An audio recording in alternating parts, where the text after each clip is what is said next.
Days Gone. We don't have hope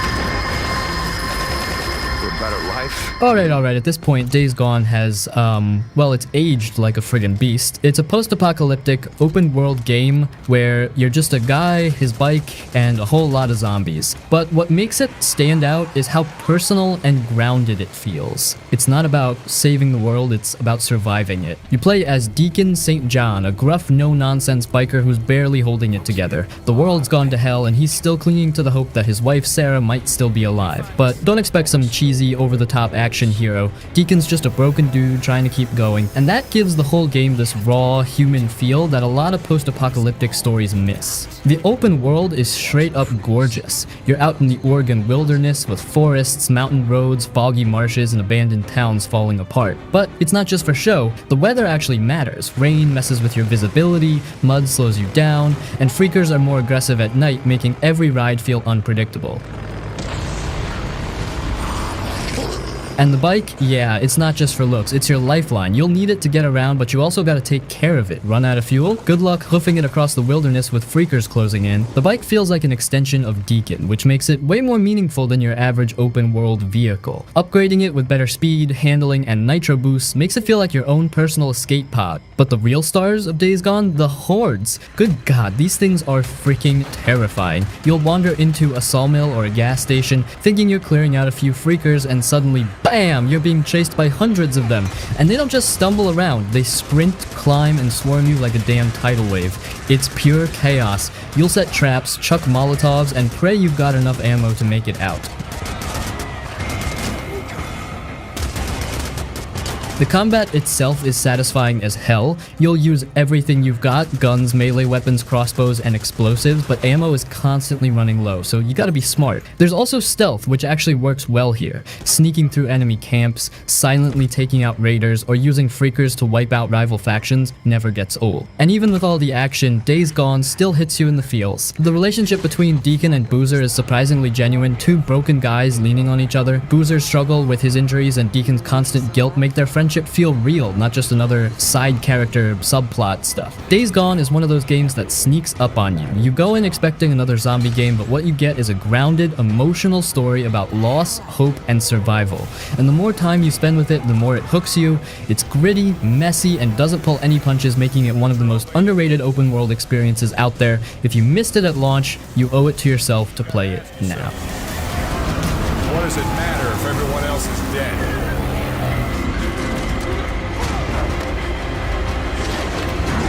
Rage 2. Rage 2 is the definition of a dumb, fun time, and I mean that in the best possible way. It's not trying to blow your mind with deep storytelling or emotional moments. Nah, this game just wants you to go nuts, blow stuff up, and have a damn blast doing it. It's basically Mad Max on bath salts with bright neon colors, insane weapons, and open-world chaos that never takes itself too seriously. You play as Walker, a no-nonsense badass living in a post-apocalyptic wasteland. The story? It's there, technically. You're fighting against some evil authority that's trying to control the world, but once again, I know, and let's be real, nobody's here for the plot in these games, you're here for the carnage. The game throws you into a massive open world filled with roving bandits, mutant freaks, and oppressive military goons, and it gives you every tool you need to make them all regret existing. And man, the combat, holy crap. It's fast, brutal, and just pure mayhem. You've got over-the-top guns, but the real fun comes from the abilities. You'll slam into the ground, sending enemies flying like ragdolls. You'll dash around at super speed, crushing skulls before they even see you, and you've got this psychic push move that lets you yeet people off cliffs or into exploding barrels. It's stupidly satisfying. The whole thing feels like Doom mixed with Just Cause, and it never stops being fun. The open world itself is big and colorful, but it's also kinda empty. You'll ride around in Mad Max style vehicles, but there's not a ton of depth to the exploration. It's mostly just cool places to fight in. You'll find bandit camps, mutant nests, and random chaos waiting to happen, but the world's main purpose is to give you more stuff to destroy. And honestly, that's all it needs to be. Oh, and the vehicles? Freaking wild. You'll be driving around in tanks, monster trucks, and hovercrafts all armed to the teeth. The car combat is actually pretty solid with boosts, mounted guns, and over-the-top explosions. It's not super deep, but it's fun as hell to ram bandit vehicles off the road and watch them go up in flames. Visually, Rage 2 is weirdly beautiful. The wasteland isn't just brown and dusty, it's got vibrant pinks, purples, and oranges splashed everywhere, making it feel surreal and trippy. It's like the Mad Max apocalypse got a cyberpunk paint job, and it weirdly works. But if you're looking for a deep open world experience or meaningful progression, Rage 2 probably ain't it. The side content is pretty repetitive and the world doesn't have much personality outside of the combat, but honestly, who cares? You're here to wreck everything in sight, and in that department, Rage 2 absolutely delivers. It's stupid, loud, and messy as hell, but that's what makes it so fun. Sometimes you just want to shut your brain off and go wild, and Rage 2 nails that perfectly. If you're in the mood for pure chaos, this game won't let you down.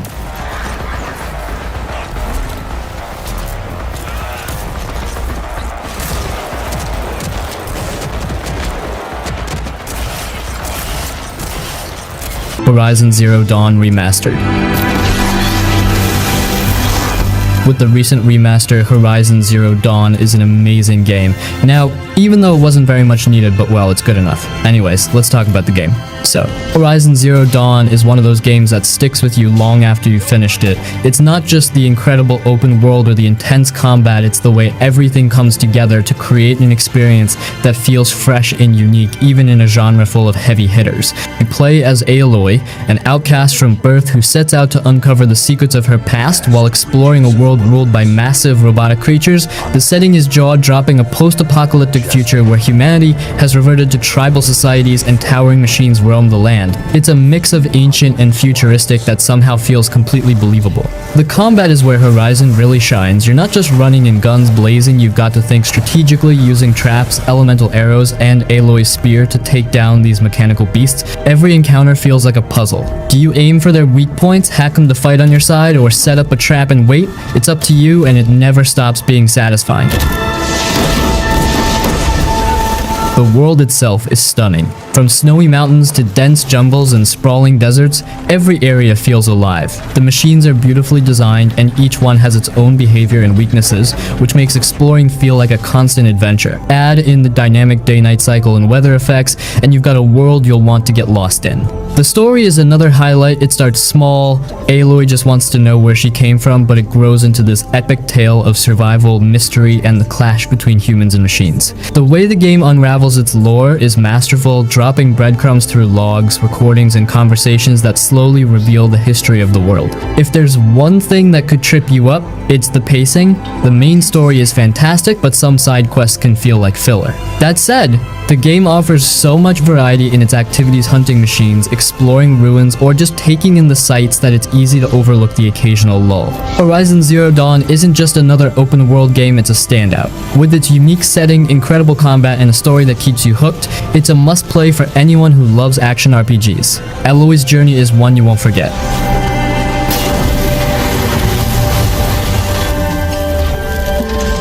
Like a dragon, infinite wealth.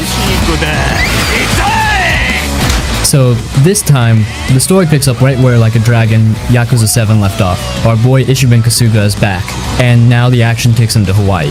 Yep, you heard that right. It's a big change from the gritty streets of Kamurocho, but honestly, it's a fantastic move. Honolulu is vibrant, colorful, and packed with life. You've got bustling city streets, serene beaches, and all kinds of quirky characters to meet along the way. The combat sticks with the turn-based system introduced in Yakuza 7, and it feels even better this time around. It's faster, smoother, and just as over the top as you'd expect. You're still pulling off wild team attacks and summoning ridiculous powers, but now it feels like the pacing has been dialed in perfectly. It's strategic but never slows down the fun. Of course, the game wouldn't be Like a Dragon without the ridiculous side content, and Infinite Wealth doesn't disappoint. You've got everything from karaoke to beach volleyball diving missions and some truly bizarre side quests. 1 minute you're helping a stranger solve a heartfelt problem, and the next you're fighting off thugs dressed as giant animals. It's that perfect balance of sincerity and complete madness that makes this series so special. Visually, the game is a step up too. Hawaii looks gorgeous with its sunlit streets, crystal clear waters, and lush greenery. The character models are more detailed than ever, and the cutscenes feel like you're watching a high-budget drama. The shift to a new location breathes fresh air into the series while still keeping everything that makes Like a Dragon feel like home. If there's any downside, it's that some fans of the older brawler-style combat might still miss the fist's first approach of the earlier games, but honestly, the turn-based combat has come so far that it feels like it belongs here now. At the end of the day, Like a Dragon Infinite Wealth is everything you could want from this series. It's hilarious, emotional, and packed with stuff to do. Whether you're a longtime fan or jumping in for the first time, this game is an absolute blast. Ichiban's journey just keeps getting better, and you won't want to miss this one.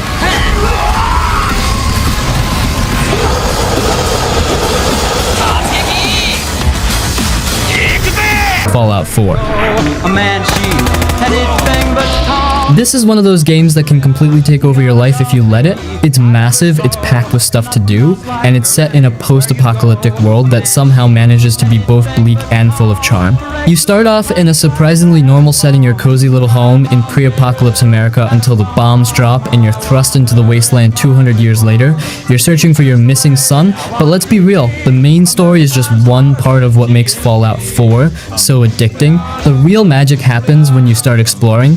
The world is absolutely massive.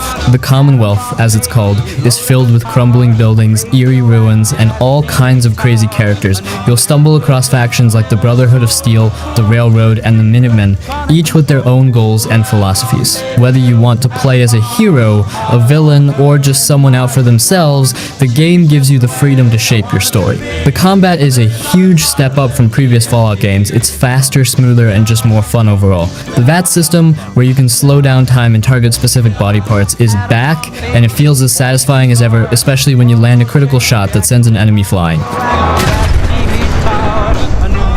But let's talk about the real-time sync settlement building. Fallout 4 lets you design and build your own settlements, from simple shacks to sprawling fortresses. It's one of those features you don't think you'll care about, and then suddenly you're spending hours decorating your post-apocalyptic dream home instead of saving your kid. The customization doesn't stop there. You can mod your weapons, armor, and even your power armor, turning yourself into a walking tank.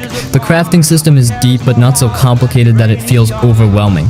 The game isn't perfect though. The dialogue system is a bit stripped down compared to earlier games, and some fans felt like the main story didn't have the same weight as Fallout 3 or New Vegas. But honestly, the sheer amount of content here makes up for it. Whether you're hunting down Deathclaws, diving into creepy vaults, or just wandering and finding random encounters, there's always something to do. And the soundtrack? Perfect. The retro-futuristic vibe is nailed with classics like the Wanderer and Atom Bomb Baby playing on your Pip-Boy radio while you trek through the wasteland. At the end of the day, Fallout 4 is one of those games where you can easily sink hundreds of hours without even realizing it. It's got flaws, sure, but the freedom, exploration, and sheer variety make it an unforgettable experience. Whether you're a fan of the series or diving in for the first time, the wasteland is calling, and it's well worth answering.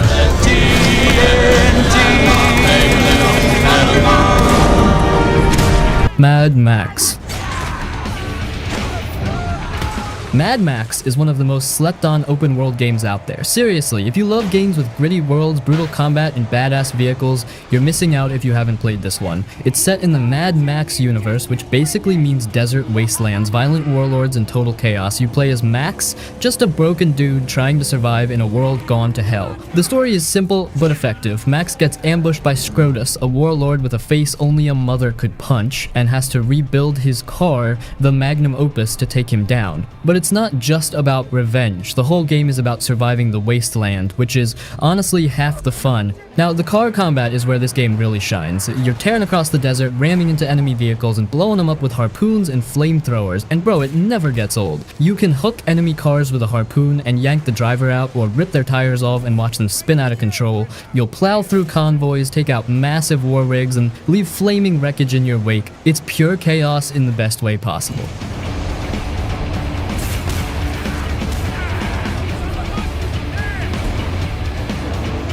but when you're not wrecking cars, you're wrecking faces. The melee combat is brutal. It's basically Batman Arkham combat, but dirtier. You're punching, countering, and body slamming dudes into the sand. The hits feel weighty and savage, and when Max goes into fury mode, he just straight up demolishes fools. It's bare knuckle brawling at its finest, and it makes every fight feel visceral and raw. The wasteland itself is surprisingly gorgeous, despite being a massive desert. You've got rusted out settlements, twisted metal fortresses, and massive sandstorms that roll in and turn everything into chaos. The storms are honestly insane. They'll blind you with sand, hurl chunks of debris at your car, and make you feel like you're about to get torn apart. And when the sun sets, the game goes from dusty orange to deep eerie blue, making the whole world feel strangely beautiful. There's also a ton of stuff to do. You'll be clearing out enemy camps, taking down sniper towers, and scavenging for scrap to upgrade your car and gear. And the upgrades actually feel worth it. You'll add armor, spikes, and ramming bars to your ride, making it look like something out of a heavy metal album cover. Max himself can also be upgraded. You'll boost his health, fighting skills, and abilities, which makes the later game fights even more fun. What makes Mad Max so freaking addictive is how well it nails the vibe. You're constantly on the edge of survival with limited fuel, ammo, and supplies, which makes every encounter feel tense. You're fighting over scraps, raiding convoys, and watching the desert swallow everything whole. It's grim, dirty, and savage, and that's what makes it so damn fun.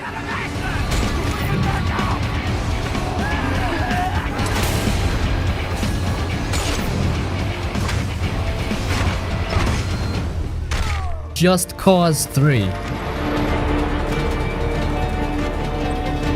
If you just want to blow stuff up for hours without overthinking, this is your game. You play as Rico Rodriguez, a guy with zero regard for the laws of physics and an endless supply of explosives. Your goal? Take down a dictator named Di Ravello, who's turned the fictional island of Medici into his personal playground. But let's be real, you're not here for the story, you're here to blow up military bases, ride jets into gas stations, and grapple onto helicopters mid-flight. The grappling hook is what makes this game so damn fun. You can hook onto anything, cars, helicopters, fuel tanks, and launch yourself through the air like a freaking superhero, but the real magic is the tether. You can attach two objects together and watch the chaos unfold. Want to tie a jeep to a statue and watch it yank the whole thing down? Go for it! Or maybe hook a gas tank to a helicopter, shoot the tank, and watch it launch into the sky like a rocket. The physics are absolutely ridiculous, and that's why it rules. And then you've got the wingsuit, which is honestly one of the best traversal mechanics ever. You'll be soaring across mountains, diving over beaches, and skimming the tops of trees.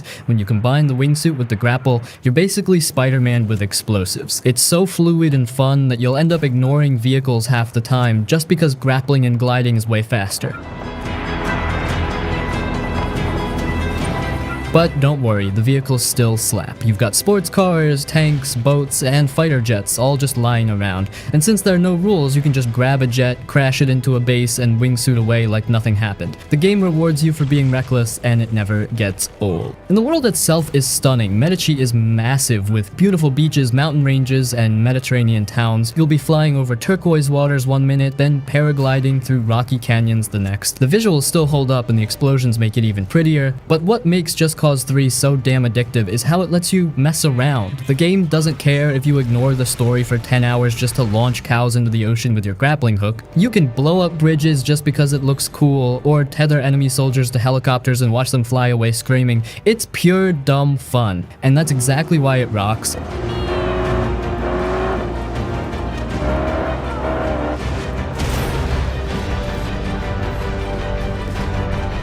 Kingdom Come Deliverance. Kingdom Come Deliverance isn't your typical medieval RPG. It throws out the magic, dragons, and fantasy tropes and instead focuses on delivering a gritty, realistic take on 15th century Bohemia. If you're looking for an immersive, historically grounded adventure where your decisions truly matter, this game has you covered. You play as Henry, the son of a blacksmith, whose peaceful life is shattered when his village is attacked by invading forces. Unlike most RPG protagonists, Henry isn't a warrior or a chosen one, he's just a regular guy trying to survive and find his place in a chaotic world. as this grounded approach makes the story feel more personal and relatable. The world of Bohemia is absolutely stunning. The attention to detail is incredible, from the rolling hills and dense forests to the cobblestone streets of medieval towns. It feels alive, with NPCs going about their daily routines, and the level of realism pulls you in completely. Combat in Kingdom Come is one of its most unique features. It's not your typical hack and slash system, it's all about precision, timing, and strategy. Swordplay is complex and unforgiving with directional attacks, stamina management, and realistic weapon physics. It can feel tough to master, especially early on, but it's incredibly rewarding once you get the hang of it. Quests are another highlight. They're not just about killing enemies or fetching items, they're layered, often with multiple ways to complete them based on your skills, choices, or how you approach conversations. Diplomacy, stealth, and even your reputation all play a role, and it makes every decision feel meaningful. The game also leans heavily into survival mechanics. You'll need to eat, sleep, and manage your equipment. Weapons and armor degrade over time, and even something as simple as keeping your clothes clean can impact how people interact with you. It's a level of detail that some players will love but might feel overwhelming to others. If there's a downside, it's that Kingdom Come can be rough around the edges. The learning curve is steep, and the game doesn't hold your hand. Bugs and performance issues were also a problem at launch, though many have been patched since then. That said, Kingdom Come Deliverance is an incredibly ambitious game that stands out for its dedication to realism and historical accuracy.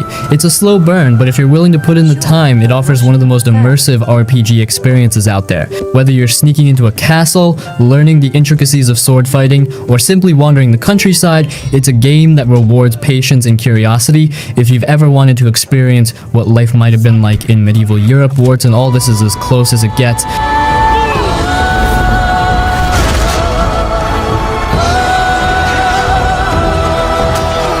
Batman Arkham Knight. Batman Arkham Knight is the grand finale of the Arkham trilogy, and it's nothing short of epic. Rocksteady pulled out all the stops to deliver a massive, visually stunning, and emotionally charged conclusion to their take on the Dark Knight. This is a game that doesn't just let you play as Batman, it dives deep into what it means to be him, flaws and all. The story picks up with Gotham under siege once again, this time by Scarecrow, who's released a fear toxin that empties the city, leaving it a playground for villains. Scarecrow isn't alone though. The mysterious Arkham Knight, a heavily armed, militaristic adversary with a serious grudge against Batman, joins the fray, and his presence adds an intense, personal layer to the narrative. What sets Arkham Knight apart is its focus on Batman's psyche. The game dives deep into Bruce Wayne's mind, particularly his complicated relationship with Joker, who lingers as a haunting, psychological presence. Mark Hamill's Joker steals every scene he's in, even as a figment of Batman's imagination. It's a bold and brilliant way to explore Batman's guilt, fears, and moral limits.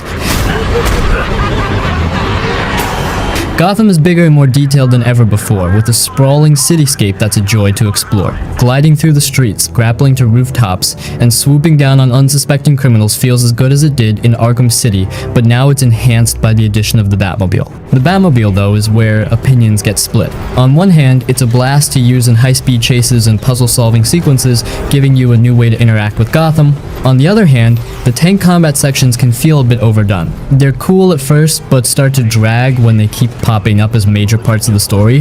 The combat and stealth mechanics are as polished as ever, with new gadgets and moves that keep things fresh. The enemy AI is smarter too, forcing you to think more creatively when taking them down. Predator encounters where you stalk and incapacitate armed thugs are some of the best in the series, especially with added multi-takedown options. Visually, Arkham Knight is breathtaking. The rain-soaked streets of Gotham, the neon lights, and the incredible detail on Batman's suit and gadgets, all of it looks amazing, even years after release. The dynamic weather and lighting add a lot to the atmosphere, making Gotham feel alive despite being a city in chaos. Ultimately, Batman Arkham Knight is a fitting end to Rocksteady's trilogy. It's ambitious, emotional, and packed with memorable moments. While the Batmobile might not be everyone's favorite addition, the game as a whole delivers an experience worthy of the Dark Knight. If you've ever dreamed of donning the cape and cowl, this is the closest you'll get.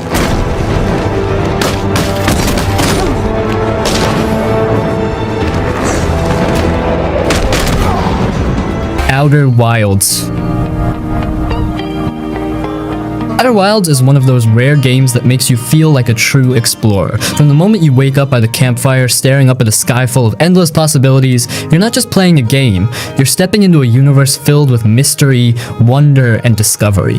There's no hand-holding, no waypoints, no missions telling you what to do. It's just you, your tiny wooden spaceship, and an entire solar system waiting to be understood. What makes Outer Wilds so immersive is how it respects your curiosity. Every planet, moon, and strange space phenomenon is like a puzzle piece, and the only way to put the story together is to go out and explore. You'll land on a planet and notice something strange, maybe ruins buried in sand, a city that disappears before your eyes, or a black hole that sucks up anything in its path. There are no enemies, no combat, just the thrill of figuring things out. Everything you learn feels personal, like a secret that only you have uncovered. And the world isn't just sitting there waiting for you, it's alive. Planets change over time, a deep canyon fills with sand, cutting off certain paths. A fragile comet slowly melts as it gets closer to the sun. A giant ocean world is constantly struck by powerful storms. It makes every moment feel important, like you're part of something much bigger than yourself.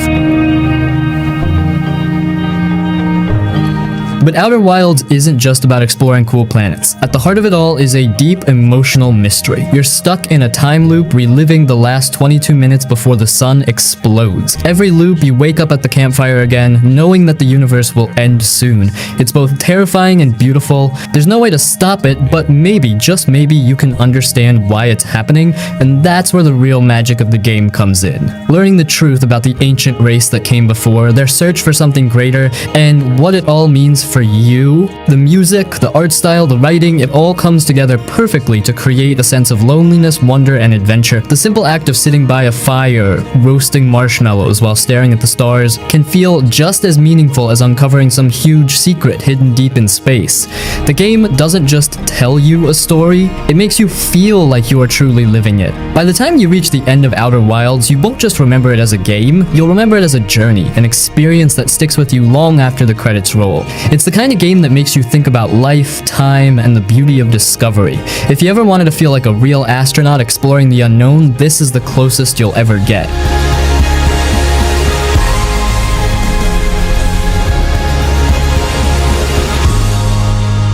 Death Stranding.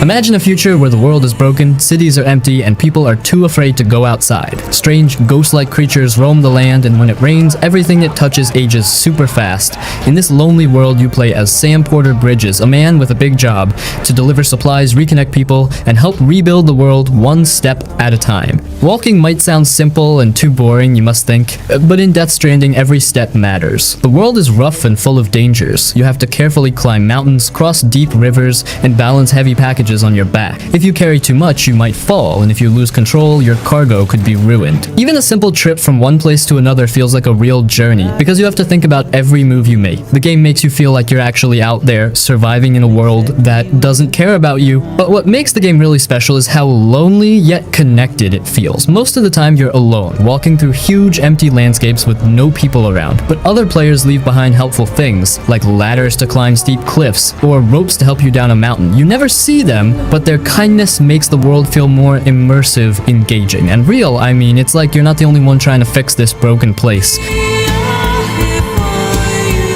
Then there are the BTs, scary invisible monsters that appear when it rains. The only way to know they're close is by using your robotic shoulder scanner, which points at them. When you see it spin wildly, you have to hold your breath and move slowly, hoping they don't hear you. If they catch you, they pull you into a dark, oily pit where a huge monster tries to take you down. It's terrifying and makes every rainy moment feel intense and dangerous. The story is deep and emotional. It's about life, death, and human connection. Sometimes it doesn't explain everything clearly, but that's what makes it so interesting. You have to figure things out for yourself. The game doesn't rush you. It lets you experience the world at your own pace. And the music, it's perfect. When you're walking through the empty land, soft, beautiful songs play in the background, making the world feel even more real. Death Stranding is not a game for everyone. It's slow, quiet, and different from most action-packed games, but if you take your time and let yourself get lost in it, it becomes one of the most immersive experiences ever. It makes you feel small in a huge world, but also important, like every step you take is making a difference.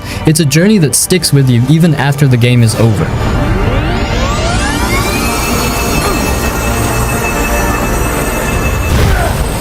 Dying Light 2. Dying Light 2 is like being thrown into a zombie apocalypse, but instead of just surviving, you're basically a parkour master who can jump across rooftops like Spider-Man. Masked Spider-Man had to worry about running out of stamina mid-jump and falling to his death. This game takes everything fun from the first Dying Light, the movement, the melee combat, the day and night terror, and cranks it up to 11. The world is massive, and unlike most open-world zombie games, it's not just about walking around empty streets. The city is, well, as alive as a city full of the undead can feel. Survivors have set up their own communities, factions are constantly fighting, and every choice you make actually changes the city. Help one group and they might fortify the streets with traps. Help another and they might set up windmills to give you better climbing spots. The world reacts to you, which makes it feel like you're not just playing, you're shaping it. And then there's the parkour. Dying Light 2 makes movement feel so smooth that after a few hours, you start looking at real-world buildings and wondering if you could climb them. Every rooftop is an opportunity, every ledge is a lifeline, and when you're being chased by zombies, knowing how to navigate the city is the difference between surviving and becoming dinner. Speaking of zombies, they're a whole different nightmare at night. During the day, they're slow and dumb, easy to avoid, but when the sun goes down, that's when the real monsters come out. The fast ones, the ones that scream when they see you, calling in an entire horde to chase you across the rooftops. It's pure panic mode. Combat is all about brutal melee fights. Swords, bats, makeshift weapons, you name it. The game really makes you feel every hit, and some of the finishers, absolutely brutal. But the best part? You can mix combat with parkour, drop-kicking zombies off buildings, vaulting over them mid-fight, or just running away like a coward, which, honestly, is a valid strategy. Sure, Dying Light 2 has some flaws story-wise. It's not The Last of Us or even as good as the first game, which is a bit of a shame, honestly, but, well, when a game gives you this much freedom, I think it's fair enough. It's about the experience, climbing massive towers, running from zombies in the dead of night, and feeling like a total badass when you chain together a perfect parkour escape. If you want a game that truly makes you feel like you're surviving in a dangerous world, this one is a no-brainer. Just don't look down when you're climbing.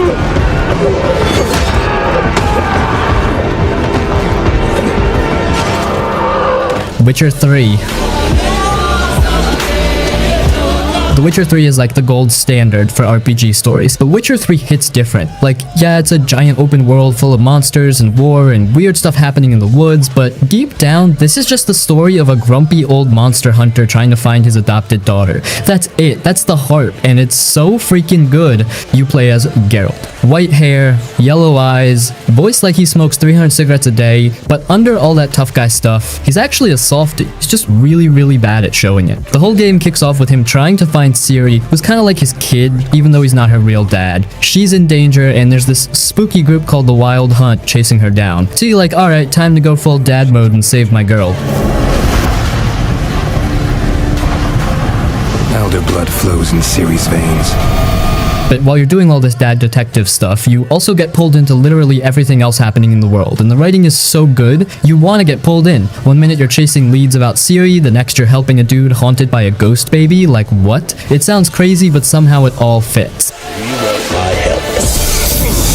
It's a deal. And the side quests are like, they're not just go kill 5 wolves nonsense. These are full-blown mini-stories. Some of them are better than main stories in other games. Also, shout out to the Bloody Baron quest. You know what I'm talking about? That whole storyline. Bruh, it's dark, it's emotional, and it's not afraid to show messed up people doing messed up things, but in a very human way. Like, you don't agree with everything, but you get it. That's rare in games. Forgive me.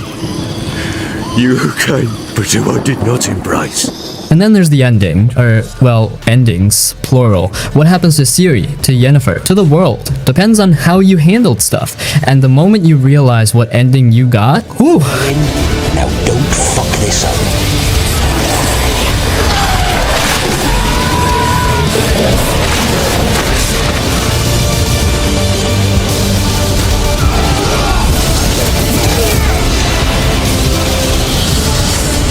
Nier Automata. So Nier Automata is one of those games that hits you with the old switcheroo. You boot it up thinking, oh cool, I'm a badass android slicing robots with a katana in a post-apocalyptic wasteland, let's go. But by the end, you're emotionally wrecked, spiritually confused, and low-key wondering if machines feel pain. The setup is this. It's the far, far future. Humanity is gone, or is it? Earth's been taken over by weird alien machines, and humans are supposedly chilling on the moon while androids fight their battles for them. You play as Tubi, a combat android with a killer outfit and a colder-than-ice personality. She's teamed up with 9S, a curious, sweet, slightly too emotional scanner type who low-key has a thing for her. We take pride in our service.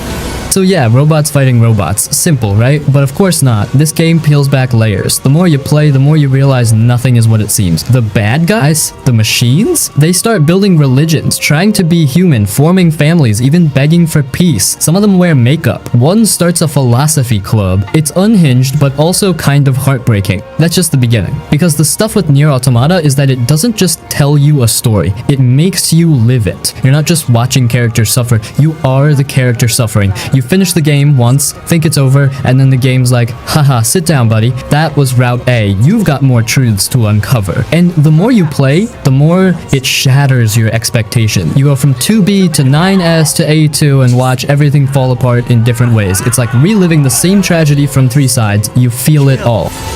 This is humanity in its purest form. So yeah, Nier Automata is weird, tragic, beautiful, sometimes funny, always emotional. It's like one of those late night thoughts turned into a video game. You'll cry, you'll be confused, you'll probably need a break after ending E, but you'll also walk away knowing you just played something special, one of those rare games that sticks in your soul for years.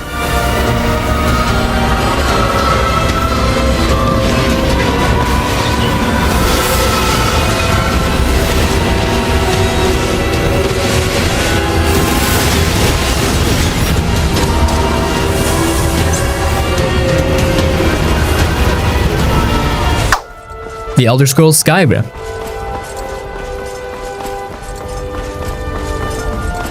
Alright, look, Skyrim is that one RPG almost everyone's heard of, even if they've never played it. And honestly, there's a reason people are still talking about it over a decade later, and yeah, buying it again for the 14th time.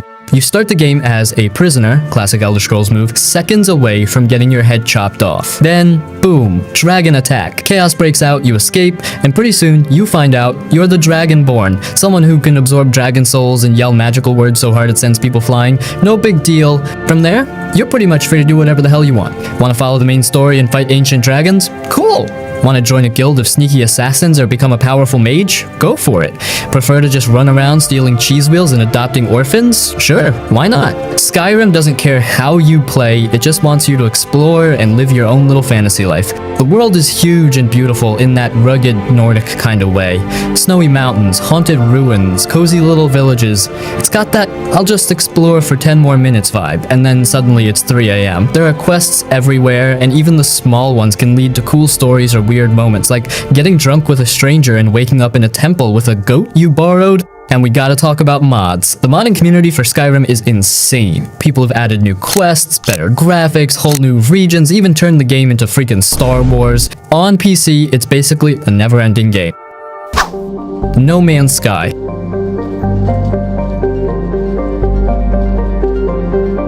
If you've ever dreamed of flying around space, discovering new planets, and just exploring for the fun of it, this game nails that feeling. You start on a random planet with only the basics to survive, and from there, it's all about exploration. There are billions of planets to visit, and each one is different. Different landscapes, animals, weather, and even the sky. Some planets are lush and green, others are rocky, are filled with weird glowing creatures. The best part? Everything you find is procedurally generated, meaning no two places are the same. Every time you take off to a new planet, it feels like an adventure. What's cool about No Man's Sky is how much freedom it gives you. There's no specific specific way you have to play. You want to build a base on some random planet? Go for it. Want to cruise around space hunting for rare resources? Totally an option. You can trade with alien factions, discover hidden artifacts, or just scan the wildlife on different planets. It's not a race, it's all about taking your time, exploring, and enjoying the ride. Of course, there's crafting too. You'll need to gather resources to upgrade your ship, tools, and base. The more you explore, the more you'll unlock, whether that's better tech for your ship or new abilities to help you survive tougher environments. It's a fun loop, and each upgrade feels rewarding. The game has come a long way, and now you can explore with friends, which makes it even more fun. You can team up, build bases together, share resources, or just go exploring in the vastness of space. It's pretty cool to meet up with random players too. Everyone's on their own journey, but the universe feels so big that it never feels crowded. At its heart, No Man's Sky is about enjoying the freedom to explore and discover at your own pace. There's no rush, no pressure, just you, your ship, and the endless stars. If you're into space, exploration, and a laid-back experience where you can get lost for hours, this game's definitely worth checking out. Assassin's Creed Odyssey.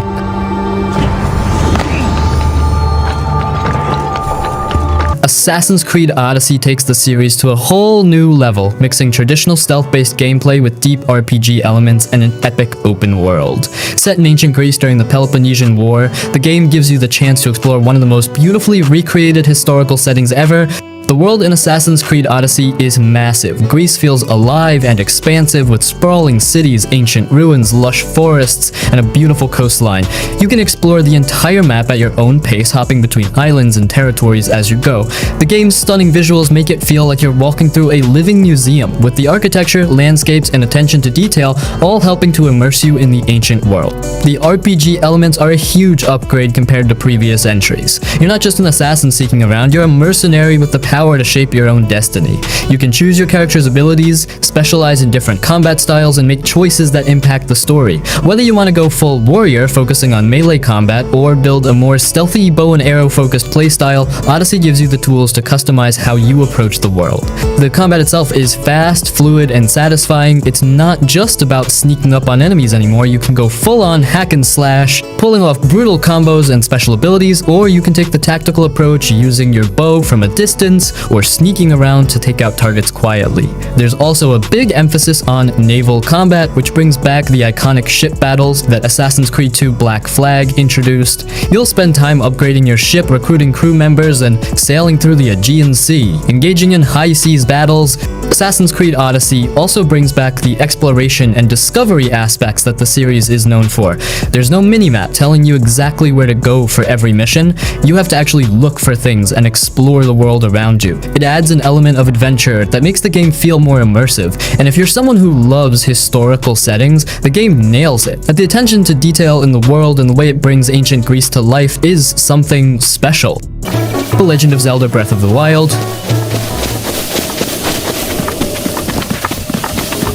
The Legend of Zelda Breath of the Wild is a game that really redefined open world adventure. If you've ever wanted to explore a huge, beautiful world, solve puzzles, fight monsters, and feel like you're on a grand quest, this game nails it.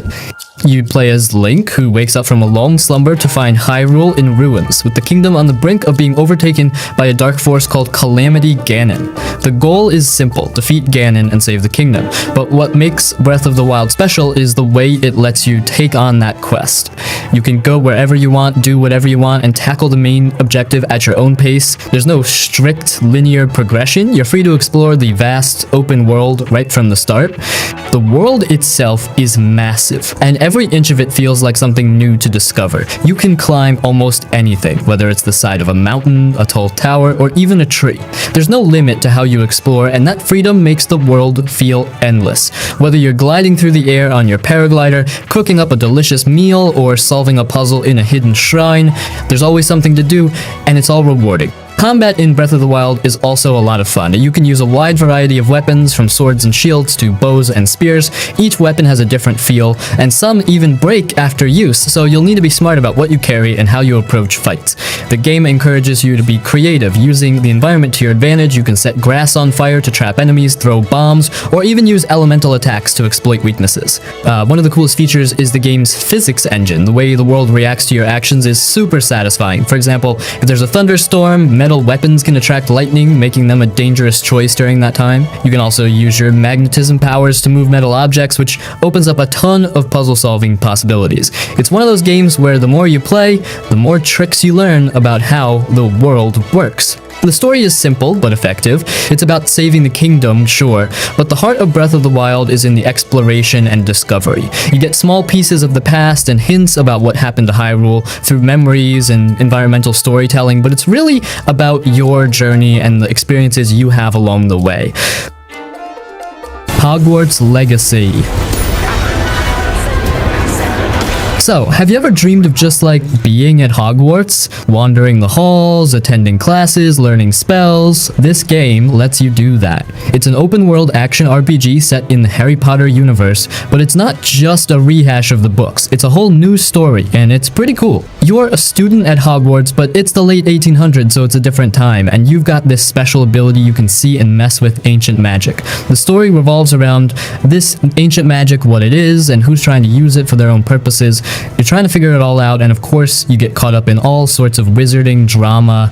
It's a story that feels both familiar and new, which is a neat trick. The best part, hands down, is Hogwarts itself. It's huge, like really huge, and it's packed with details. You can explore all the different house common rooms, go to classes, learn spells, and just wander around and soak it all in. It really feels like the Hogwarts you've always imagined. And it's not just the castle. The areas around Hogwarts, like Hogsmeade and the Forbidden Forest, are also gorgeous. They've created a truly magical world to explore. Gameplay-wise, it's a mix of a few things. There's combat, it's actually pretty fun. You learn a bunch of spells and you can combine them to do some cool stuff. It's not just about blasting enemies, it's about using your magic creatively. Then there's the exploration. You're always finding hidden areas, little secrets, and completing side quests. And of course, there's the main story, which is actually pretty engaging. It's a nice mix of action, exploration, and narrative. Now, Hogwarts Legacy isn't perfect. Some of the side quests are a little generic, and the combat, while fun, can get a little repetitive after a while. But if you're a Harry Potter fan, even a casual one, you have to play this game. It's the closest you'll ever get to actually going to Hogwarts. It's a truly magical experience, and it's definitely worth playing if you've ever wanted to be a wizard. It really captures the magic of the Harry Potter universe. You can easily lose hours just wandering around, discovering new things, and just enjoying the atmosphere. It's a game that lets you live out your wizarding dreams, and it does it really well.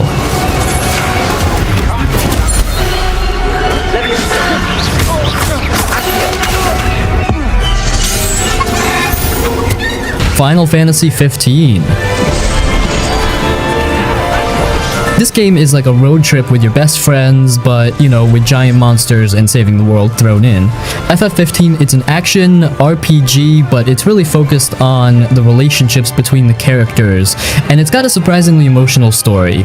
You're Prince Noctis, and you're about to get married when, bam, your kingdom gets attacked and your dad gets killed. So, you and your three best buddies, Gladiolus, Ignis, and Prompto, set off on this quest to take back your throne and get revenge. The story is actually pretty good. It's not just some generic save the princess thing. It's about friendship, it's about loss, and it's about growing up. It's a coming-of-age story wrapped up in a fantasy adventure. What makes FF15 special is the bond between the four main characters. Their interactions feel so real. They joke around, they argue, they have each other's backs, they feel like actual friends. Their camaraderie is a big part of what makes the game so enjoyable. You really get to know them, and you start to care about what happens to them. It's not just about the prince, it's about the whole crew and their journey together. The gameplay is a mix of exploration, combat, and tons of side quests. The world is huge and it's gorgeous. Driving around in your car, the regalia, and just exploring is a lot of fun. The fighting is action-oriented and pretty stylish. You can switch between different weapons, use magic, and summon these massive creatures called astrals. It's a fluid and engaging combat system. It's not just about mashing buttons, you have to think about your strategy. And the side quests, they're actually pretty good. They're not just boring fetch quests. A lot of them have their own little stories and characters. They add a lot to the world and give you more time to spend with the main characters. It's a game that's packed with things to do.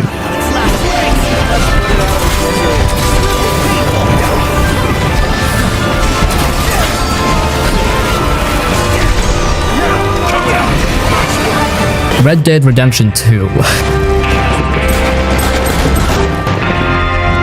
Red Dead Redemption 2 is one of those games that sets the bar so high it's hard to even see the top of the mountain from where other games stand. It's an absolute beast of a game, and every time you think you've seen it all, it pulls you deeper into its world, making you realize that it's not just a game, it's a living, breathing universe. First off, the story. Holy hell, the story. You're Arthur Morgan, a member of the Vanderlyn gang, and right from the start, you're sucked into this gritty, emotional journey that doesn't just tell you a story, it makes you feel it. Arthur's struggle between loyalty to his gang and realizing they're heading down a dangerous road is something you'll feel in your gut. It's one of those stories that sticks with you long after you finish the game. The characters, they're all memorable, each one with their own unique personalities and struggles. You'll love some, hate others, but all of them leave an impression. By some hill country sheriff stealing a chicken, I think it was. The world of Red Dead Redemption 2 is just insane. You're not just playing through a bunch of missions, you're living in this massive open world environment that feels real. Like if you stop and look around, you'll see everything from wildlife to weather changes to NPCs going about their daily lives. You can hunt, fish, rob trains, or just get lost in the beauty of the game's wilderness. The attention to detail is next level. You can literally feel the cold when you're out in the snow, or sweat as you ride through the heat of the desert. It's like Rockstar took everything they learned from Grand Theft Auto and turned it up to 11, with the added depth of the Old West. And the gameplay, it's all about the immersion. The shooting feels solid, the horseback riding is smooth, and the way you interact with the world is intuitive but not oversimplified. Every interaction feels weighty, like there are consequences to what you do. You want to play the hero? Go ahead, help out strangers, but be ready to carry the weight of your choices. You want to be a ruthless outlaw? You can go down that path too, but don't be surprised when it all starts catching up to you. Every action, every decision matters, and that's a rare thing in games today. Now you keep your mouth shut. Let's not forget about the side activities. Sure, you could stick to the main story, but you'll be doing yourself a huge disservice. There are so many things to do in the game, like hunting legendary animals, playing poker, treasure hunting, or even just sitting around the campfire and listening to stories. It's all part of the experience, and it gives the game an incredible sense of depth. And if the story and world weren't enough, the visuals? Damn. It's one of the best looking games ever made. Whether it's the sun setting over the mountains or the snow drifting over a quiet town, every scene feels like it could be a postcard. The sound design is just as impressive. The soundtrack is subtle but perfect, and the way the world sounds, animals, gunshots, footsteps in the mud, everything is so rich and real. Sort of what matters. Do as you're goddamn told. It is us or him. Shadow of the Colossus.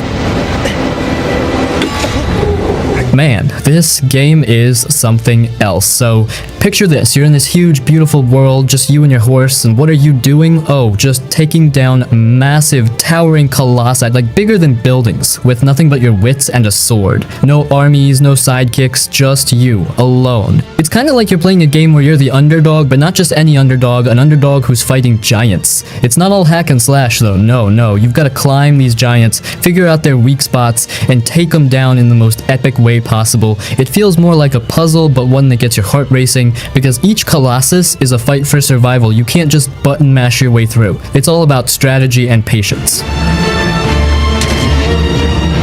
The game's world is seriously something to marvel at too. You're exploring these vast, empty landscapes, and there's this haunting, lonely feeling. It's just you, the open sky, and these monstrous creatures. And the music? Yeah, it's pretty much a masterpiece that will stay in your head for days. But here's the thing. When you finally defeat one of those colossi, you feel like a freaking champion. It's not some easy kill, it's earned. You're going up against something that seems impossible, and when you take it down, feels like you just accomplished something legendary. So yeah, Shadow of the Colossus isn't just a game, it's an experience. If you haven't played it, well, what are you doing? Go play it, get lost in that world, feel like the badass that you are.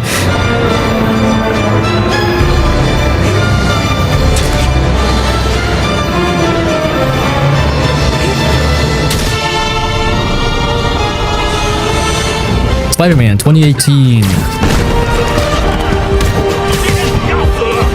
The the one that made everyone feel like a total boss swinging through New York City. I mean, if you ever dreamed of being Spider-Man as a kid, or, you know, even as an adult, this is pretty much the closest you'll ever get. The game nails that feeling of being Spidey down to a T. First off, swinging through the city is just fun. Like, seriously, it's so smooth and satisfying. You'll find yourself just swinging around, doing flips, and zipping through skyscrapers like it's no big deal. It's not just some gimmick, it's actually the best part of the game. You'll be catching yourself thinking, dang, this is so awesome every time you swing. You almost forget about the rest of the game because you could do this for hours. Now the story, it's solid. You've got Peter Parker dealing with the classic Spider-Man life balance, fighting villains, saving the city, and still trying to keep his personal life together. You got some heavy hitters like Wilson Fisk, aka Kingpin, and Mr. Negative, and they really flesh out the character of Peter Parker too, which makes you care about him even more. It's not just about the action. It's about the guy behind the mask and the struggle to keep his life together while saving the world.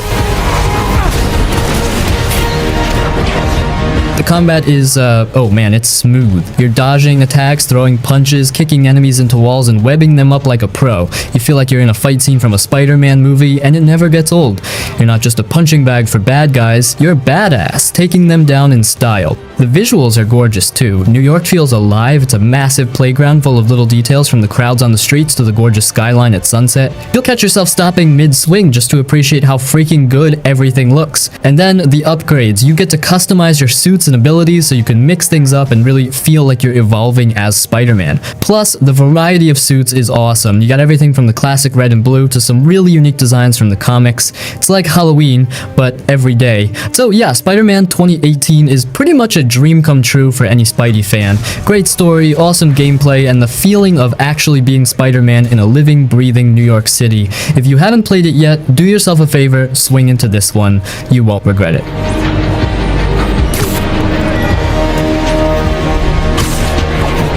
Shipping containers. Explains how foreign nationals with criminal records are getting into the country. GTA 4. GTA 4, now we're talking. This game is like the gritty, dramatic cousin of the GTA series, the one who shows up at the family reunion wearing a leather jacket and only speaks in deep philosophical monologues. It's not just about the crazy mayhem and stealing cars, it's about the struggle, the broken dreams, and the harsh realities of life. When Grand Theft Auto 4 dropped back in 2008, it wasn't just another GTA game. It took everything we loved about San Andreas and Vice City, but gave it a dark, sobering twist. The game's protagonist, Nico Bellic, was no longer the confident, over-the-top character we were used to. Nah, this guy's got baggage. He's fresh off a plane from Eastern Europe, chasing the American dream, and looking to track down the cousin who promised him riches and a good life. But instead, he gets tangled up in a world of crime, betrayal, and endless backstabbing. It's gritty, real, and you feel Nico's pain. Makes it okay to stab your friends in the back? What really set GTA 4 apart was its atmosphere. The world of Liberty City felt alive, gritty, dirty, but alive. The city was a reflection of Nico's internal struggle. You had these towering skyscrapers and neon signs, but it was all built on a foundation of grime and corruption. The streets felt like they had a pulse, and it wasn't a pretty one. It was cold, harsh, and sometimes downright depressing. But damn, was it believable. You could just walk around and feel the tension in the air. The driving, the shooting, the action, all that was great, of course, but what really made GTA 4 hit so hard was its storytelling. It was a game about choices, about consequences, and about trying to find redemption in a world that doesn't give a damn. Nico wasn't your typical I'm gonna take over this city type of protagonist. He wasn't trying to be a kingpin, he was just a guy who wanted a better life. But as we know, the path to hell is paved with good intentions.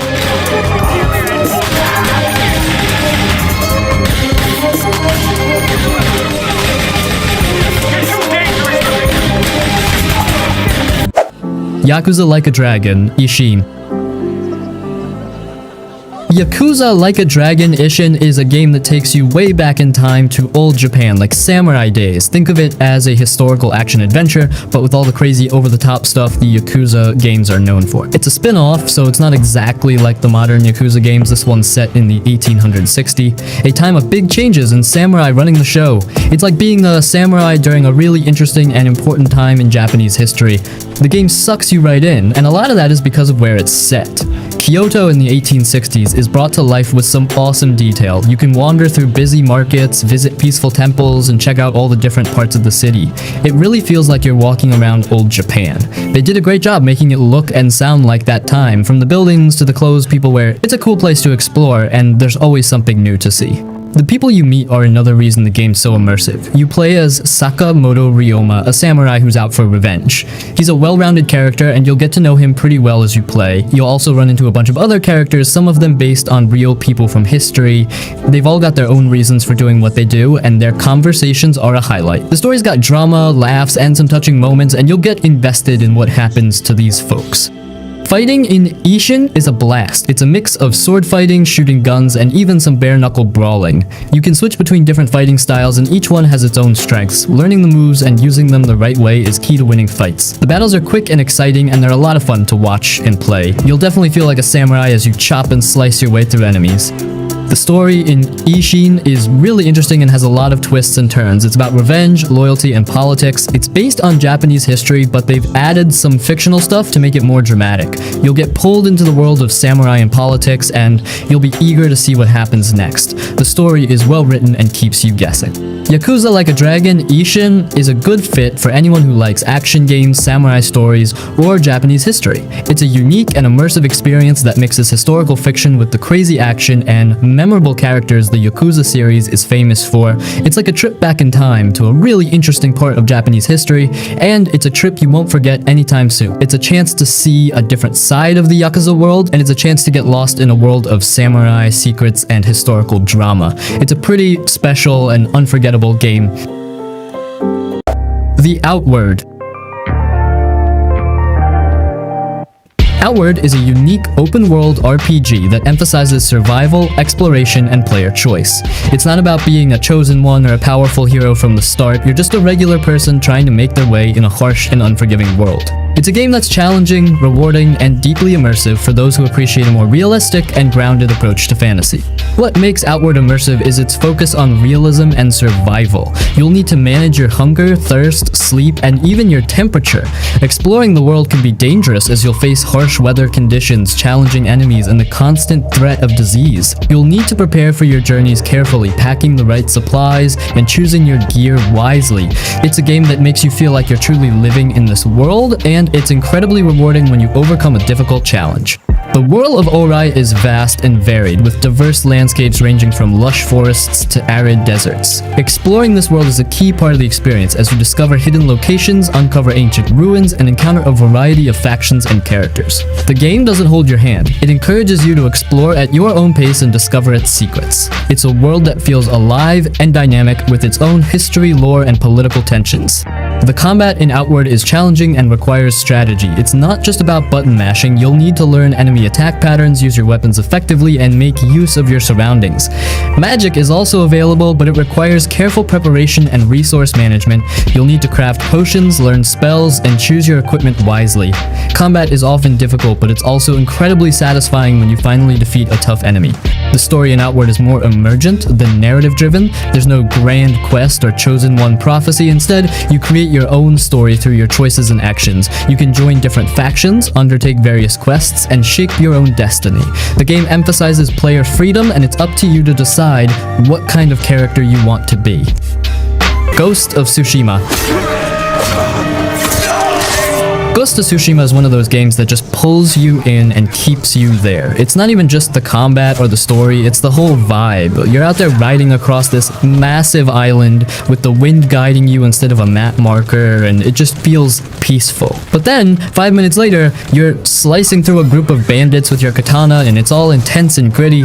That balance makes it hit different. The story is solid. It's about Jin, the samurai, trying to fight back after the Mongol invasion, but it's not just about the war. It's also about how he changes. He starts questioning tradition and doing what he has to do to protect his people, even if it means going against the samurai code.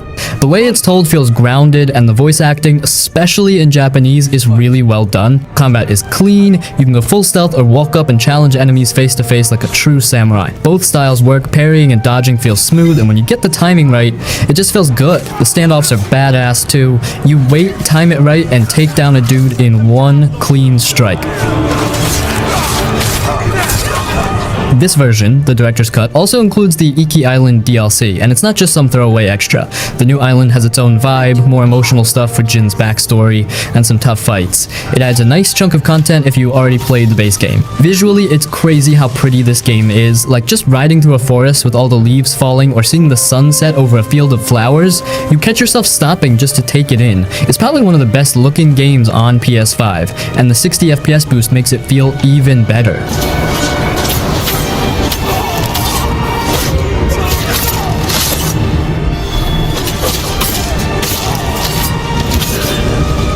The prototype.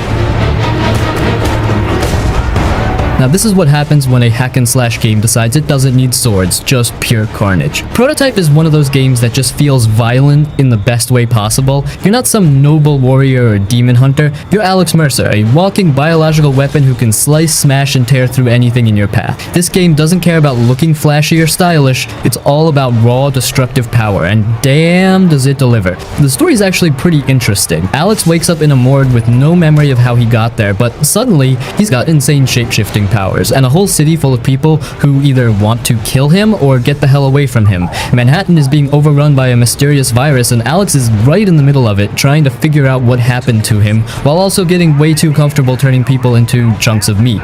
The way the game lets you absorb people's memories by literally consuming them is such a cool way to drip feed the story, but let's be real, the main reason you play Prototype is for the combat. You don't just fight people, you obliterate them. Alex can shapeshift his body into a bunch of different weapons. Massive claws that rip enemies apart, a giant blade arm that can cut tanks in half, brutal hammer fists that send shockwaves through the streets, and a whip-like tendril that lets you snatch helicopters out of the sky. Every attack feels like it has real weight to it, and the way enemies get ragdolled across the city just never gets old. And the movement is absolutely ridiculous in a so fun way. You're not just running down the street, you're sprinting up the sides of skyscrapers, leaping over entire city blocks, gliding through the air, and slamming down onto enemies from insane heights. It makes every mission fun, because even when you're just going from point A to point B, you're launching yourself across the city like some unstoppable force of destruction. Locked and firing. Clear.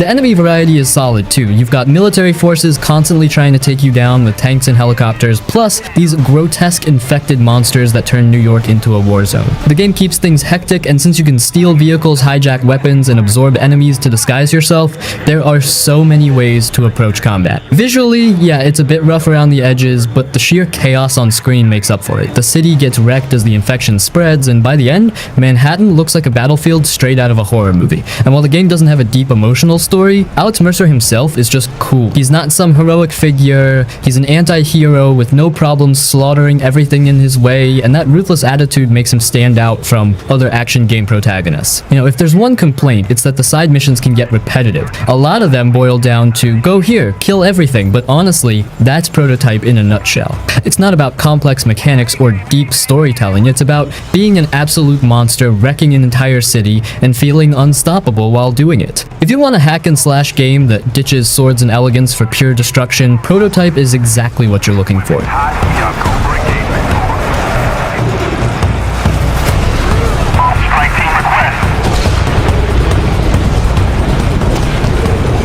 The Long Dark. We're outsiders.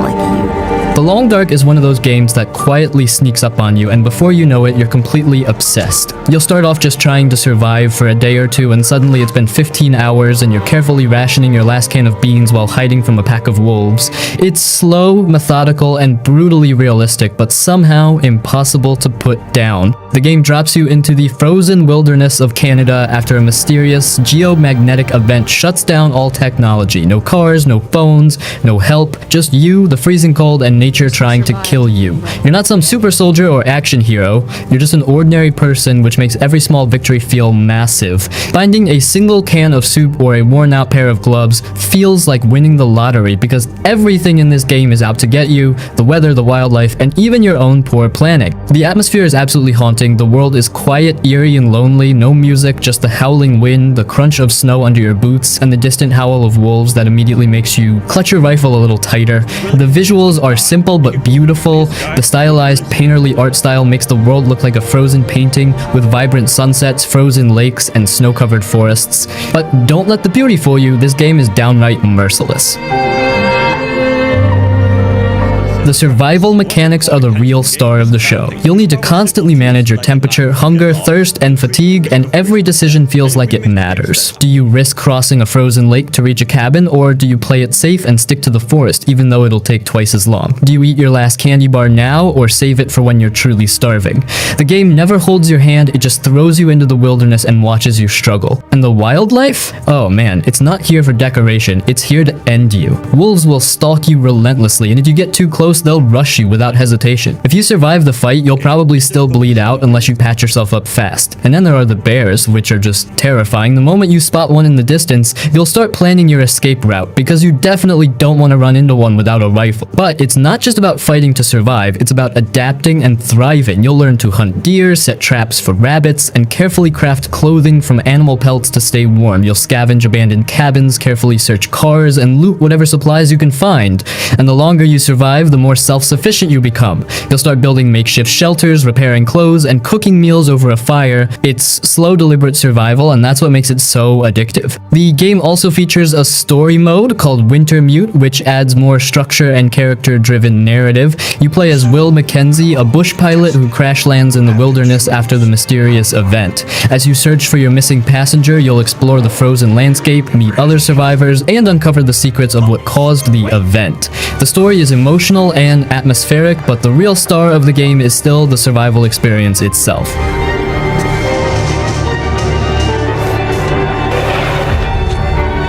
Subnautica.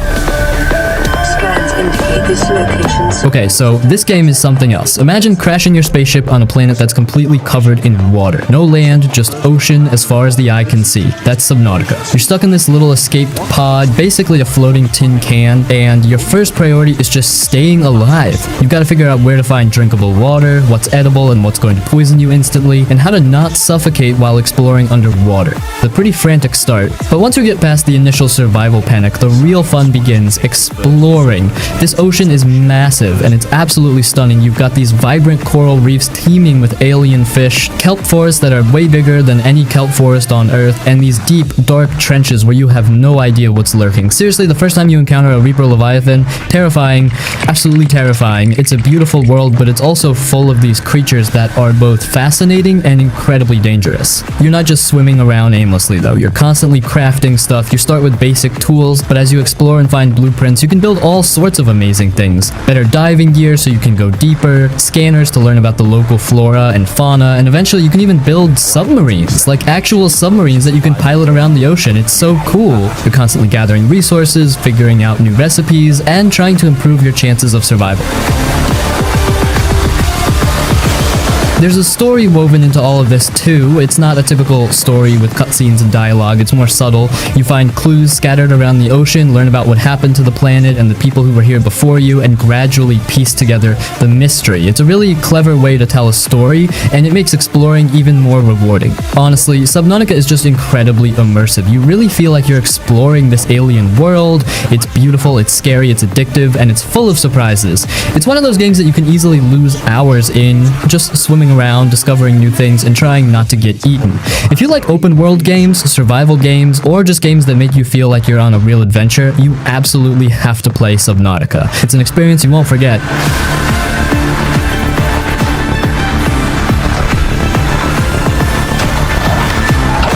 The Gothic Series.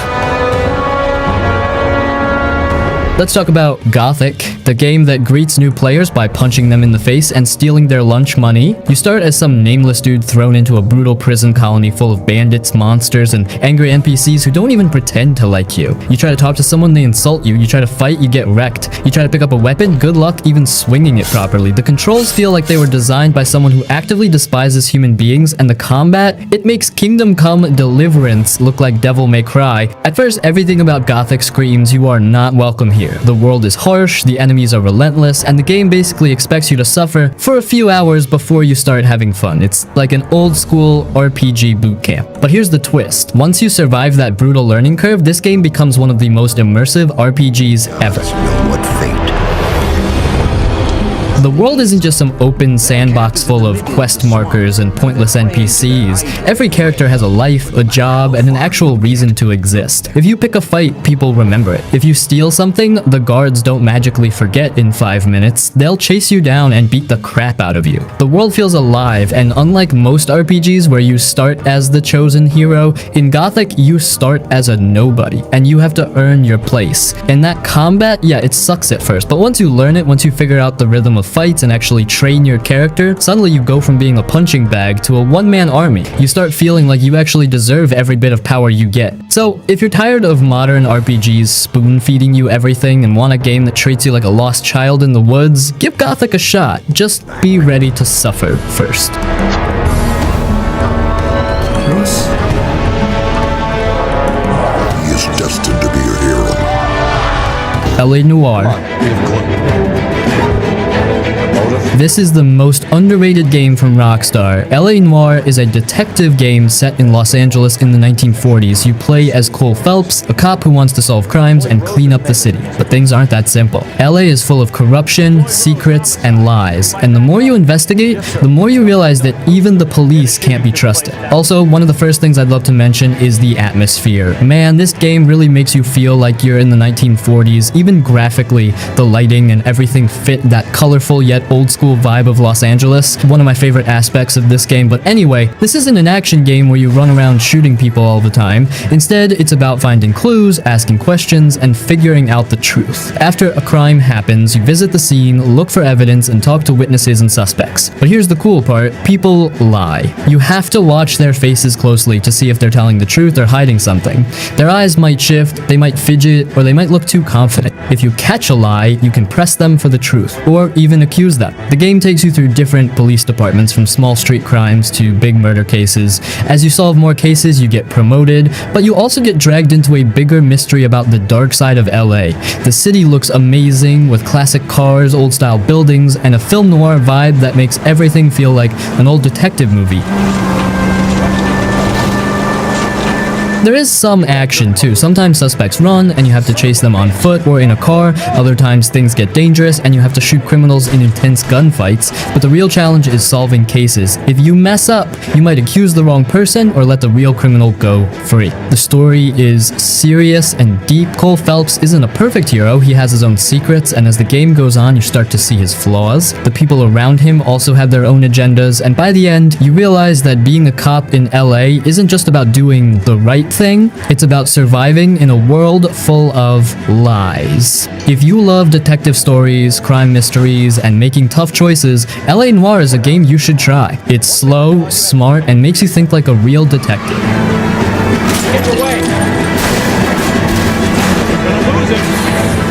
Elden Ring. This game is huge. Elden Ring isn't just another open world game, it's something special. It takes everything that made Dark Souls great and amplifies it, dropping you into a massive world that feels like it goes on forever. Every mountain, every ruin, every dark cave, it's all waiting to be explored, and the best part? The game doesn't tell you what to do, you figure it out. From the moment you step into the lands between, you feel small. The world is ancient, broken, full of lost kingdoms and powerful enemies. You see a giant glowing tree in the sky, a castle in the distance, and a knight on horseback ready to destroy you in 2 seconds. This game doesn't hold your hand, it throws you into danger and lets you learn by surviving. And the combat, brutal and amazing. Every fight is intense, you don't just button mash, you time your attacks, dodge at the perfect moment, and land a hit that actually matters. Every boss is a test of patience and skill, and when you finally win after dozens of tries, the feeling is unreal. But the best part? Freedom. There's no one telling you to go here or do this quest. You choose where to go, who to fight, and how to play. Want to ride off into the wild and fight dragons? Do it! Want to sneak through a dangerous castle and steal loot? Go ahead. Want to spend hours farming runes and leveling up? Totally fine. The game lets you play your way. And the world? Breathtaking. One moment you're exploring a golden field with sunlight breaking through the trees, the next you're deep underground in a lost city with glowing stars above you. Every area feels different, and every place hides secrets. You never know what's coming next, and that's what makes it so addicting. This game deserves every bit of hype it got. It's not just an open world game, it's one of the greatest adventures ever made.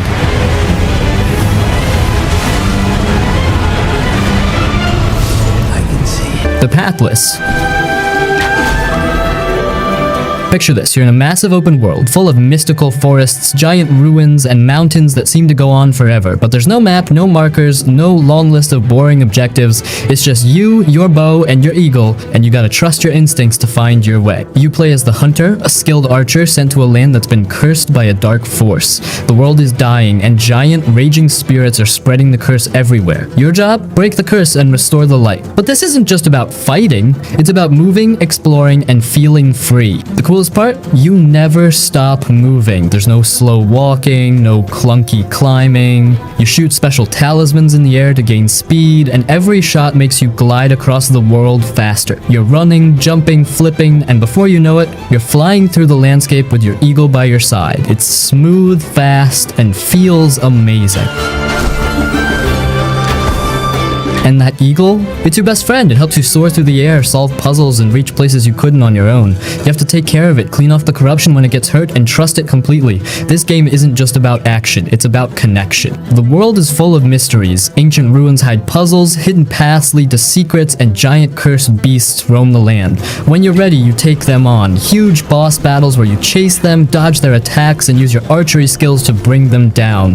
But there's no aiming down sights. It's all about timing and instinct, which makes every shot feel incredibly satisfying. But Pathless isn't about waypoints, leveling up, or grinding for gear. It's about feeling the wind in your face, trusting your eagle, and following the path, even when there's no road to guide you. If you love games that let you explore without limits, this one is something special.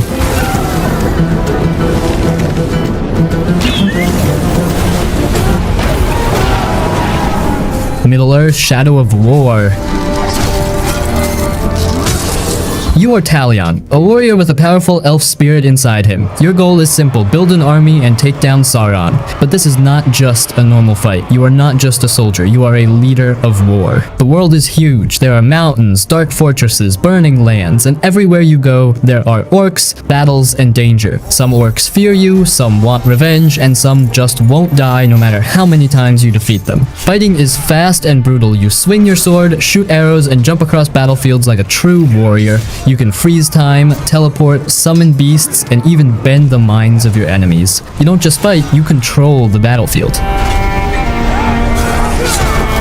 And the best part? The orcs are not just enemies, they have stories. Every orc you face remembers you. If one defeats you, they get stronger, meaner, and hungrier for more blood. If you burn one, they come back scarred and furious. Some will beg to serve you, some will betray you when you least expect it, and some will become your most loyal warriors. You are not just fighting, you are building an army. You take over strongholds, send spies into enemy camps, and lead massive sieges where hundreds of soldiers fight at once. Every battle is different because the orcs have their own plans, their own grudges, and their own ways of fighting back. The world feels alive, the battles feel real, and every choice changes what happens next. No two players will have the same experience.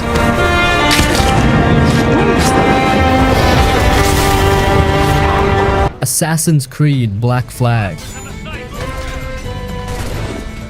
Now this is how you do a pirate game. Black Flag isn't just about sneaking around and stabbing people. It's about freedom, adventure, and sailing across the open sea like a true pirate. You play as Edward Kenway, a pirate who accidentally gets caught up in the whole Assassin Templar mess. But here's the thing, he doesn't care about their war. He just wants gold, glory, and a life of freedom. And honestly, that makes him one of the most fun and interesting protagonists in the series. The best part of the game? The open sea. You're not stuck in one city, you have a massive world to explore, filled with islands, hidden coves, naval forts, and enemy ships to raid. You hop on your ship, the Jackdaw, and just sail wherever you want. And the naval combat? Incredible! You fire cannons, ram enemy ships, board them with your crew, and steal their loot. Every battle feels epic, especially when a storm rolls in and the waves start rocking your ship like crazy. But it's not just about the ships. The land gameplay is classic Assassin's Creed. Sneaking, climbing, taking out targets from the shadows. There are huge cities like Havana and Kingston, hidden Mayan temples, and even underwater shipwrecks you can explore. The world feels alive. Your crew sings sea shanties as you sail, merchants trade in the markets, and rival pirates fight for control of the seas. It's not just an Assassin's Creed game, it's a full pirate experience. The story is great, but it's the journey that makes this game special. The feeling of charting your own course, hunting down treasure, and living the life of a pirate is just unmatched.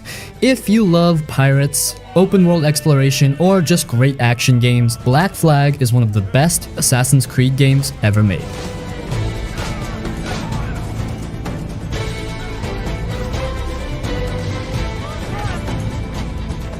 Watch Dogs 2. Watch Dogs 2 is just pure fun. It takes everything the first game tried to do and makes it way better, brighter, faster, and just way more enjoyable to play. You step into the shoes of Marcus Holloway, a young hacker who's got style, skills, and a whole lot of attitude. He joins DedSec, a group of hackers trying to take down corrupt corporations who are spying on everyone. But unlike the first game, which was all dark and serious, Watch Dogs 2 is loud, colorful, and full of energy. And the hacking, it's next level. You're not just messing with traffic lights anymore, you can hack cars to drive themselves, mess with people's phones, shut down security systems, and even send cops after enemies. You don't even need to go inside buildings. You can just hack cameras, use drones, and take down entire enemy bases without stepping a foot inside. The missions are creative and fun. One minute you're sneaking into a Silicon Valley tech company, the next you're hacking into a billionaire's mansion, or pulling off a crazy heist with your hacker crew. It's like being in a high-tech action movie, except you control how things go down. Combat is totally up to you. You can go full stealth, using tasers and hacking, or just go loud with guns and gadgets. But honestly, being sneaky and using hacking tricks is way more fun. And the DedSec crew, they're awesome. Unlike the first game's serious tone, this one feels more like a fun group of rebels just trying to change the world while having a blast. Wrench, Sitara, and Josh all have their own unique personalities, and their banter makes everything feel more real. If you like open world games with fun missions, crazy hacking abilities, and a world that reacts to you, Watch Dogs 2 is definitely worth playing.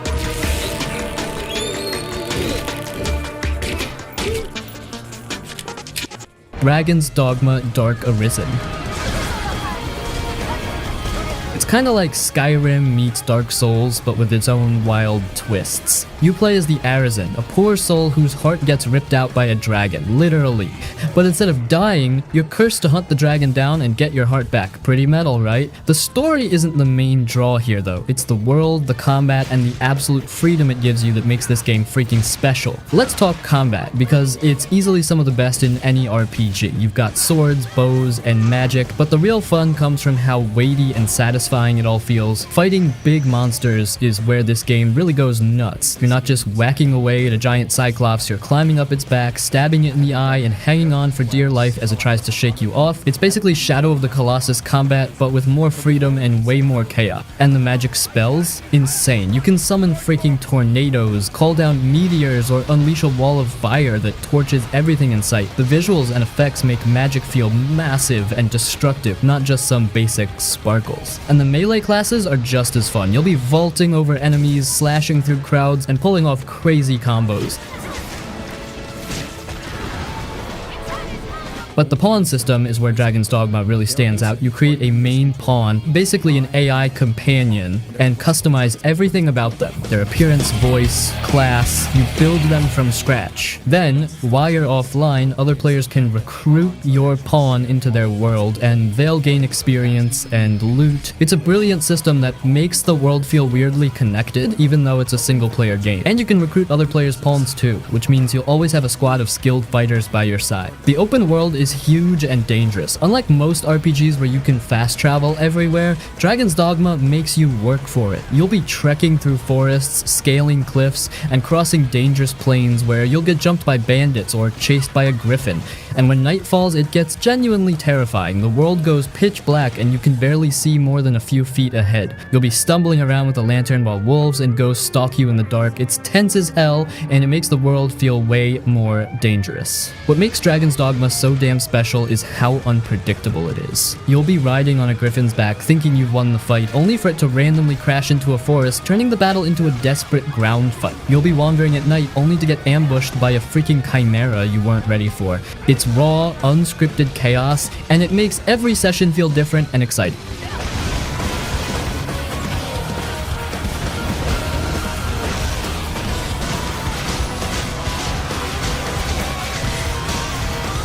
The Sunset Overdrive. Sunset Overdrive is one of the most underrated open-world bangers ever made. It's basically Tony Hawk's Pro Skater mixed with Ratchet and Clank but with way more explosions and mutant gore. The game takes place in Sunset City, where a new energy drink called Overcharge has turned people into freaky orange oozing mutants. The plot? You're one of the few survivors, and your goal is simple: raise hell, grind across power lines, and blow up anything that moves. It's stupidly fun and never takes itself seriously, which makes it freaking awesome. The movement is what makes this game so addictive. You're not walking or running, that'd be boring. You're grinding on rails, bouncing off cars, and wall running across skyscrapers like you're in some fever dream version of Jet Set Radio. You can chain moves together, which gives you insane speed and momentum, making it feel fast and fluid the entire time. You're basically skating through a mutant apocalypse, and it never gets old. And the weapons? Freaking insane! You've got guns that launch explosive teddy bears, acid-spraying record players, and firework cannons that light up entire streets. It's like Insomniac Games took every ridiculous weapon idea they had and threw them all in at once, and somehow it worked perfectly. You'll be mowing down hordes of mutants while pulling off trick shots mid-grind, and it makes you feel like a friggin' superhero on a sugar rush.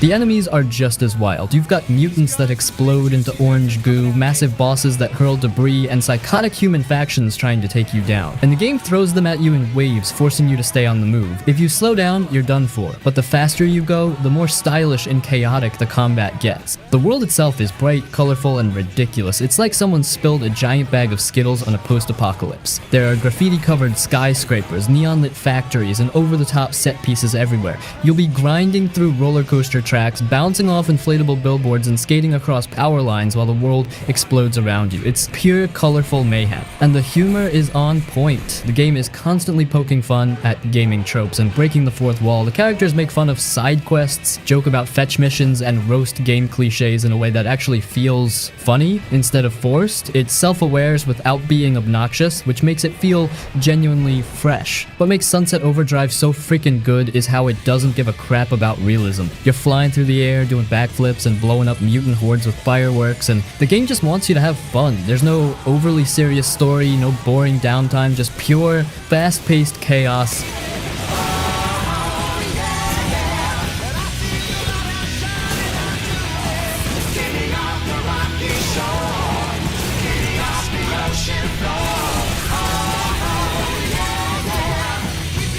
Red Faction Guerrilla.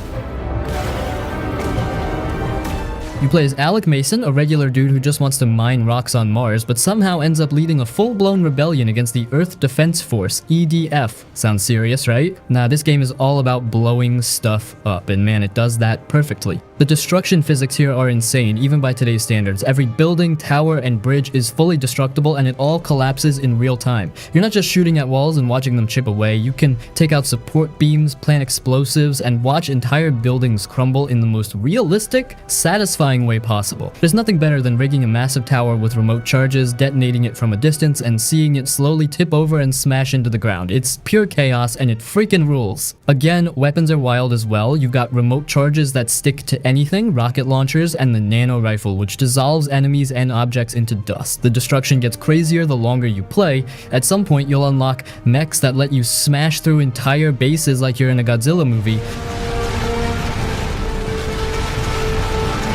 The world itself is surprisingly cool. Mars is rugged, dusty, and weirdly pretty. The outposts, EDF bases, and Martian settlements feel gritty and lived in. But the best part is how the game encourages total freedom. You can take down EDF strongholds however you want, stealthily sabotage them, ram a truck through their walls, or just demolish the entire base with explosives. There's no right way to play, which makes it stupidly fun. The missions are packed with pure mayhem. You'll be ambushing convoys, rescuing prisoners, and blowing up supply depots. And the side activities are just as fun. You can drive into EDF outposts, cause as much damage as possible, and watch your rebel morale skyrocket. But honestly, the best part of the game is when you just ignore the missions and go nuts. You'll load up a truck with explosives, drive it straight into a base, and watch everything explode in glorious slow motion. Or you'll spend hours smashing random buildings with your sledgehammer just because you can. It's the ultimate stress relief game. If you've never played Red Faction Guerrilla, you're missing out on one of the best destruction sims ever made. The physics still hold up, the combat is stupidly fun, and it's perfect for anyone who just wants to blow off steam. Seriously, no other game makes demolition this fun.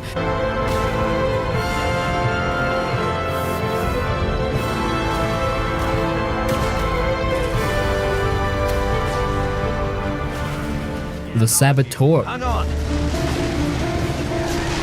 The Saboteur is one of those hidden gems that barely anyone talks about, but damn, it deserves more love. It's an open-world game set in Nazi-occupied Paris during World War II, but instead of playing as some serious, square-jawed soldier, you're Sean Devlin, a rough, whiskey-drinking Irishman with a personal grudge against the Nazis. And let me tell you, Sean doesn't hold back. The game's big hook is its black and white aesthetic. When the Nazis control a district, it's drained of color, making it look dreary and lifeless, but as you liberate areas by blowing up enemy outposts, sabotaging vehicles, and taking out Nazi commanders, the world bursts back into color. It's not just a gimmick, it feels incredibly rewarding. You'll wipe out an entire Nazi stronghold and suddenly the streets are filled with color, music, and life again. It's like you're breathing life back into the city and it never gets old. The open world itself is surprisingly cool. You've got Paris, its countryside, and German-occupied industrial zones to explore. The streets are packed with Nazi patrols, making it feel tense and dangerous, but the fun part is that you can climb buildings like you're in Assassin's Creed, which lets you sneak around, set traps, or just get a better view before you rain down chaos. And the missions? They're a blast. You'll be blowing up bridges, sabotaging fuel depots, and assassinating high-ranking officers. The game constantly pushes you to be creative. You can go in guns blazing, sure, but it's way more fun to sneak in, plant explosives, and slip out while the entire base explodes behind you. It makes you feel like a badass resistance fighter, not just some random open-world thug. The combat is pretty straightforward, but satisfying as hell. You've got old school pistols, Tommy guns, and grenades, and everything feels punchy and powerful. The stealth mechanics are also decent. You can sneak around in disguises and blend in with the enemy, which makes for some tense infiltration missions. But the best part? The vibe. The Saboteur nails the whole gritty, noir atmosphere. The black and white visuals combined with the smooth jazz soundtrack give it a stylish, moody feel that makes it stand out from other open world games. And Sean, the guy is constantly cracking jokes, dropping sarcastic one-liners, and drinking his way through the war. He's the kind of character you actually want to root for, because he's flawed, funny, and a total badass man. Your homeland is such a popular tourist destination. I don't get back much. Well, what are you then? Scotland Yard? We are a dagger at the enemy's throat. The time has come to start cutting. Last time I checked, your lot was losing this war. Is that what you want, Mr. Devlin? Sleeping Dogs. Sleeping Dogs is one of those games that just hits different. Like, yeah, on the surface, it looks like just another open world crime game. Cops, gangsters, cars, yada yada. But when you actually play it, dude, it's so much more than that. You're not just some random thug. You're an undercover cop named Wei Shin, and you're deep in the Hong Kong triad scene. And the way this game blends martial arts combat with driving and shooting, so damn slick. One minute you're doing crazy kung fu combos, tossing dudes into fans, or slamming them into phone booths, and the next minute you're hijacking cars while driving, jumping from one moving vehicle to another like a total badass wild. But yo, let's talk gameplay, because this game goes off. The hand-to-hand combat is sick. It's like this fast, brutal martial arts system where you're punching, kicking, flipping guys, countering moves like you're in a Jackie Chan movie. It feels super responsive and smooth, not clunky like some other games. You can grab enemies and smash them into walls, toss them in dumpsters, even slam their heads into car doors. It's wild. Then you've got gunplay, which isn't the main thing, but when it happens, it's solid. There's cool slow-mo shootouts where you dive over stuff like you're in an action flick. But honestly, the real star is the driving. The car chases are fast and fun, and there's this mechanic where you can literally jump from one car to another while speeding down the road. It never gets old, bro. You feel like a straight-up badass. And the city? Man, Hong Kong looks amazing in this game. All neon lights, tight alleyways, street food stalls, and just a ton of style. It feels alive. You're cruising through rainy streets, fighting dudes in back alleys, doing missions for the gang. It's gritty, but also kind of beautiful in a way. If you like GTA but want something with more fighting, more heart, and just a different vibe altogether, Sleeping Dogs is it. It's got action, story, characters, and that badass movie energy. Honestly, this game deserved way more love. Straight fire from start to finish.